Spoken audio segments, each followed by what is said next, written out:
Hey, what's up guys? Welcome back to my channel. A few days ago I posted a video called I the Potter. It was my first real project with a real client, at least shooting by myself, outside of the agency life. And I wanted to discuss with you the cinematography behind that, all the ideas that I have to put together to make it a reality. I shot everything with my Canon M50, very nifty small camera, and the kit lens, which is a 15-45. Aperture is a 3.5 max. It's not the fastest camera, it's not the fastest lens out there. Also, it's not the best camera in low light. And with the restrictions of the environment, I have to kind of spread everything in different days. Also, I didn't use a tripod. I did try to use a tripod, but the space was so small. The workable area that I had was about a 4x4, and it's not actually a perfect square because there were tables and things around that were very fragile and I couldn't move freely. And because I have to make the decision of shooting handheld the day that I started shooting, I decided to keep my speed between 30 frames per second and 60 frames per second, and then interpret the footage in Premiere Pro to make it slower. So if you guys are wondering how I was able to keep everything so steady, it was because I was shooting in more frames per second than I needed. I work my timeline in 24 frames per second, but I shoot in 30 and 60, and then I just load down everything in Premiere Pro. I also wanted to shoot everything in a documentary style. And the reality is that this is part of a two-part video. The first part is just like a little process that I'm showing with that, trying to tell a story from the beginning of the clay, which is formless and shapeless, all the way until the end, until it's like a final product. And the second part of it is like, I wanted to document the whole process because she wants to put it on her website and she wants to kind of promote the products that way. So I'm gonna have a little bit of an interview, so it's gonna be a follow-up to this. I've never shot an interview before, so most likely we'll do another one of this if you guys think it's helpful. Without further ado, let's just jump into Photoshop and I'll show you what I did for her. The first thing I had to do was trying to go and scout the location. Scouting is going and check the location beforehand. I live somewhere in here and my neighbor lives somewhere in here. And we were shooting in this very small space. It's an old shed. Her house was built in the 20s, so it's about 100 years old at this point. So you can imagine the type of construction. Everything is wood. And it's a space about like 8 by 10. But with all the things that she has inside of her workshop, everything is very small. As you can see, the whole area is covered by trees, large trees, so there's a lot of shade in the area. The shed has two very small windows, one window coming from here, so the light is pretty minimal in there, and the other window comes here from the side. There's a little bit more of the space. This is one of the windows that I was mentioning to you guys right here. So there's a little bit of light. This is about like 8 o'clock in the morning, and then the other window comes back here. So let's talk lights right now. For lights, I use several different things. I personally own a Godox SL60W, which is a 60-watt light. I also had about 6 practical lights. 4 of them were lights that were already installed in the premises that we were shooting at. They were like ceiling lights that you can kind of move and turn around, put in different places. And 2 of them were like actually tungsten night lights, or like nightstand lamps. As I mentioned, we have 2 windows. This is the window on the east side. There was a beautiful soft light that was coming. That morning it was raining, so it was very diffuse, the light. So I have to kind of cheat on that by kind of moving the practicals around, especially the nightstand lamps. There's two sources of light happening here. This is the window that I just showed you, and also I have my Godox XL60 coming from here. This was about 100%. It was very, very close. We're talking about less than a foot away from where it was, trying to fill the space with light.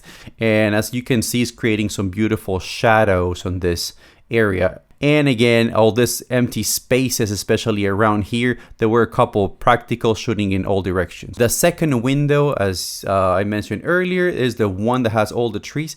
This window is located back here, and as you can see, there's a lot of elements in here, and everything, all this is sucking light out of the space.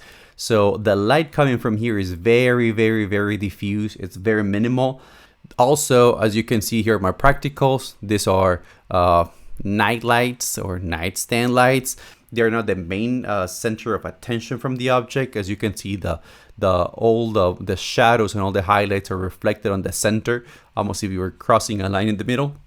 And there's some other lights coming in here. Here you can see a little bit of the other practical light right in here, which is filling all this space around here. And the Godox SL60 is coming from here, but it's giving the illusion that there are two windows. One more instance of the practical lights. This was filling all the space with light. There was another light coming from here, which is another practical light, about like 4 coming from the ceiling, and the Godox was hitting directly right into here.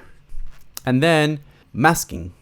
This shot that you see in here is there is a lot of light coming from this window, and also there's a lot of light coming from the Godox that is situated here.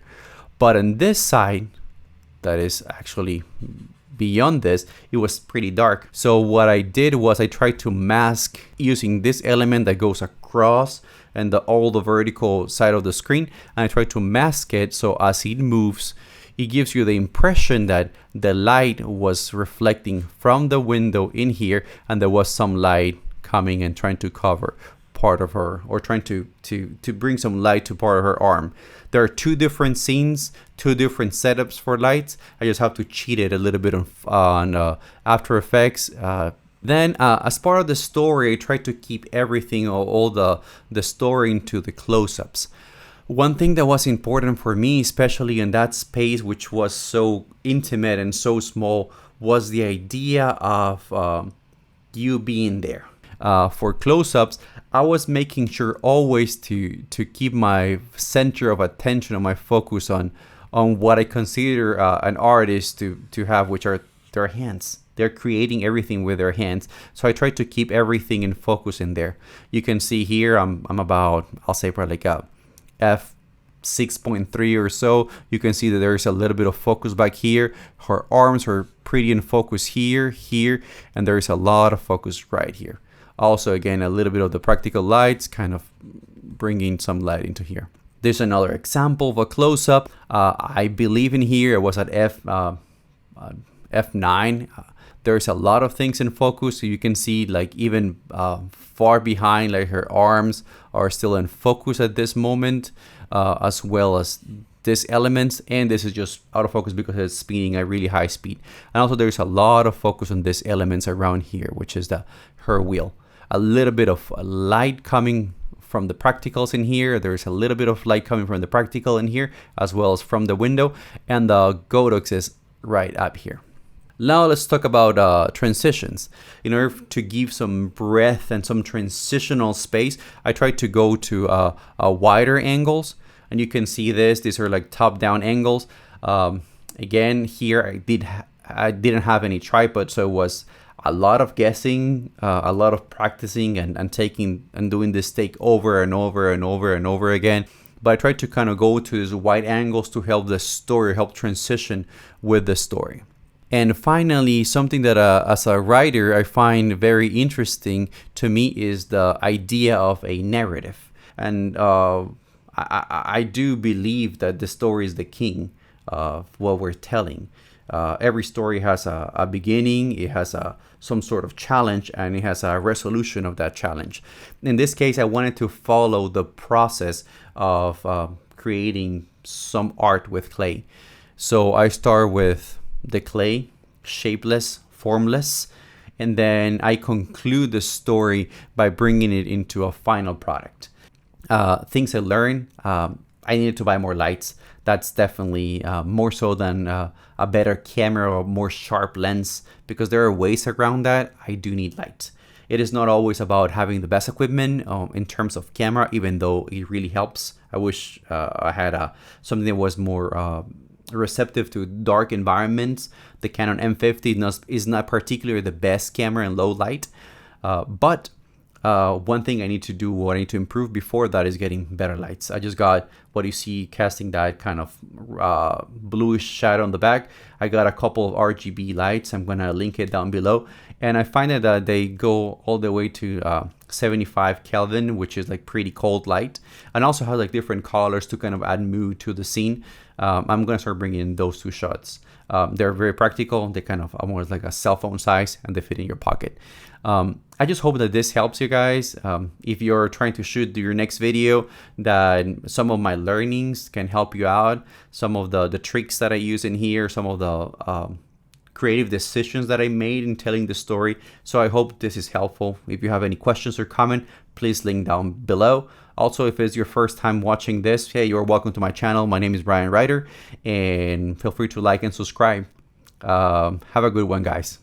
Bye.